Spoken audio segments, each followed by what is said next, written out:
Hey Joe, you had a great question asking about secondary flats, and it's something that I definitely look for. You know, now with Lake Master mapping, especially if it's a Lake Master HD lake, you can see those on the map ahead of time and know where to look, you know, or where to start your search.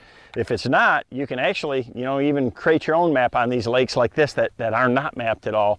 And finding those is critical. You know, in the summer is the key time when the bass are going to use those secondary flats.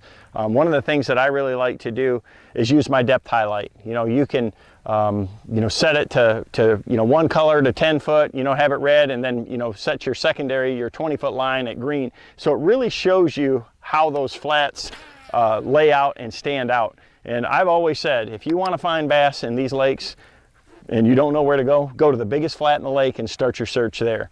And, you know, anything that you can find irregular on them is what those fish are going to relate to. In a lot of cases, you'll find some sand grass out there on those little bit deeper outside flats, and people don't fish them. You know, I mean, once you get outside that hard line of weeds, that's a lot of times where you can find something really special that nobody else is fishing, and that's where these fish go. Once the water temperatures get up there, when you know we're hitting in the 80s and that, the bass are roaming offshore. They're following schools of bluegill around, and that's where the bluegills go in the summer, is in these areas. And these bass will roam these deep flats looking for those pods of gills.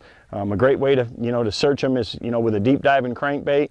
Once you find those bass, you know, a lot of times they're going to relate close to the bottom, so you can throw a football jig or Carolina rig, something like that, to catch those fish. But deep flats, those secondary flats, it's kind of the untapped zone in a lot of these lakes, and they're definitely worth looking for. It might take a little while to find where the bass are exactly at, but once you do, you're going to have them all to yourself.